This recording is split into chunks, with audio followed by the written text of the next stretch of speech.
My name's Jack McWalter, and today I'm here to talk about the Mizner 200 project that's going up just across from Royal Palm Plaza here in Boca Raton.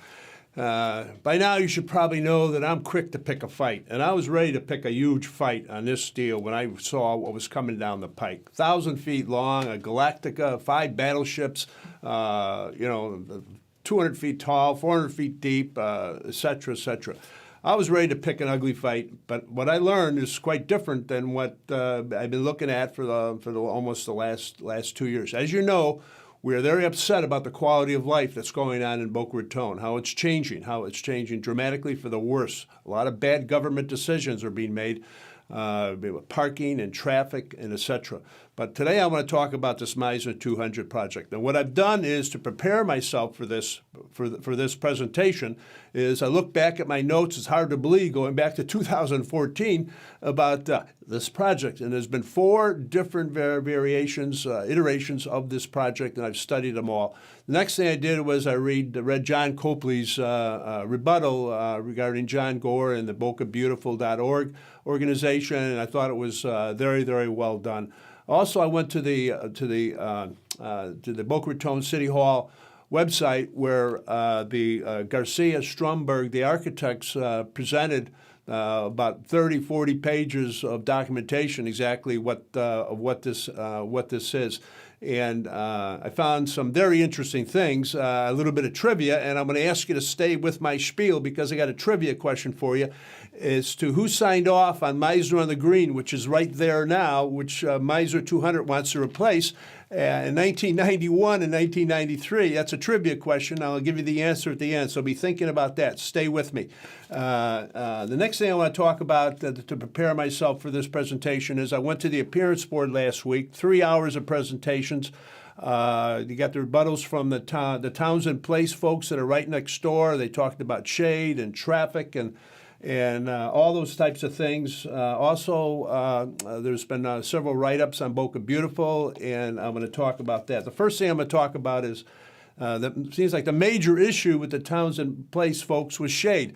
So I got up early in the morning, I went over there and saw the sun come up, and I looked at it and tried to vision Mizner 200 there, and then I came back at noon, and then I came back at 6 o'clock, and sun comes up in the east, it goes down in the west. I don't understand why their major issue is one of their major issues is shade. The next thing they talked about was how close it was to this whole to Townsend Place. And I'm going to talk again about that because I thought that to be pretty silly. Now, the rest of this deal is going to be talking about George Garcia and Peter Stromberg, the 2 architects that gave presentations to the CAB and to the Planning and Zoning Board. And by the way, they voted 5-2 in the appearance board for it. The Planning and Zoning Board was 5-1. They gave excellent presentations. They handled all the objections quite professionally. To help me out with this is this diagram I have here, which shows what this was supposed to be a 1,000-foot cross. Turns out it's 950 feet. This is the east up here. This is the golf course over here, the Boca Raton Golf Course. You all know about that. That's north, toward West Palm Beach, and this is south toward Miami Beach, and this is west across the street from the Royal Palm Plaza. And the first thing I want to talk about is all the things that they did to comply with Ordinance 4035. They didn't ask for any variances of any kind. They had what really sensitive to this whole issue in this town is these huge setbacks. They had huge setbacks, anywhere from 22 feet at one point, 22 feet here, 22 feet over here, and this changes up to 72 feet. It widens, and the setbacks is 3 different buildings, and they're 100 to 120 feet tall, these 3 separate buildings. And so if you're standing here or you're driving by, the setback to this back building is 180 feet. And that's a fountain, huge fountain that they have in front of the lobby. And the distance between this point and this point, again, this is not to scale. I apologize. I'm not an architect. Is about 40 feet here, 40 feet here. And what I want to talk about is this point right here, which you can't see. One of the major complaints in Townsend Square, folks, is that this thing is going to be too close to them. Well, I went over there and stood right at this point right here where they have Mizner and the Green, the development's that's there now. And you know how far away that the development is now from Townsend Place, which has a black fence? This far. It's 3 inches away. So they're going to change that. The architects are going to change that to 22 feet. So I don't see how that could be a major objection. The other thing that I thought was quite interesting about their presentation is that they're going to put 220 trees in there.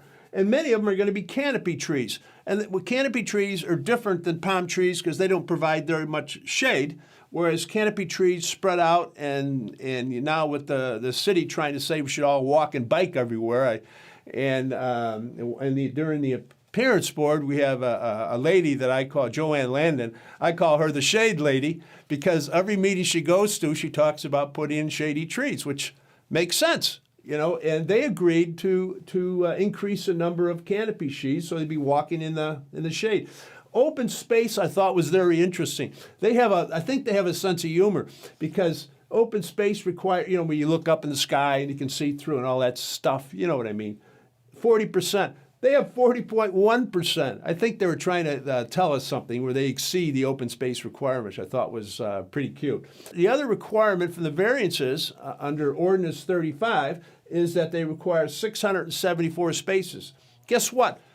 They have 674 spaces. Now, Peter Stromberg, during the appearance board, talked about colors.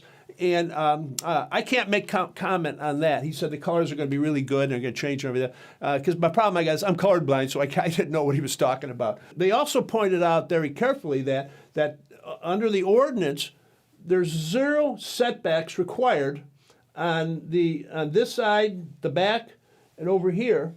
Yet they provided 72 feet here, around 20 to 30 or 40 feet in the back, and 30 or 40 feet over here, which will have trees and bushes and grass and things like that. The other thing that the Townsend folks said that this would be an overdevelopment. It's only, I think they're going to go up to 384 units, which is only an increase of 138 units. Now, as we all know, all our friends from Long Island are going to be buying these. They're going to average about $2 million a piece, and they're going to be seasonal folks and that type of thing. I don't see 138 units being something that I want to fight over. We got units that are coming in here now with 500, 1,000 units going in downtown if you add up all the developments. So I happen to have a girlfriend and a partner who's an architectural illustrator, and she helped me pull off these drawings and help me dissect them and those types of things. And she's also not only an architectural illustrator, but she's also does conceptual design. And her comment was, it was an awesome design. I also met with several architects who said, that's really a nice design. I mean, that's really going to be a big plus over what's over there now in Mizner and the Green, which is over 25 years old. But not only but she also does 3D renderings, which I think that she said that she could have done a better job, but that's a different story. Elevations need work. A lot of work. And Mr. Garcia and Mr. Stromberg, if you watch this, elevations need work. In fact, she felt that maybe it wasn't your renderings weren't that complete and weren't that accurate. If you really want to get to know these folks, I want you to go out to their website and check it out. Just the other day, I went up at Deerfield Beach and right next to the Wyndham, right on A1A, right there, they developed the Royal Blue complex, which is magnificent. Then as I'm coming back down A1A, I drove by the Boca Beach Club, Boca Hotel, the hotel over there, and that big beautiful building right there at the inlet. I found out that they designed that. So these folks are pretty good. But there's one other thing that really shocked me about Garcia and Stromberg is how quick they are to work with the citizens.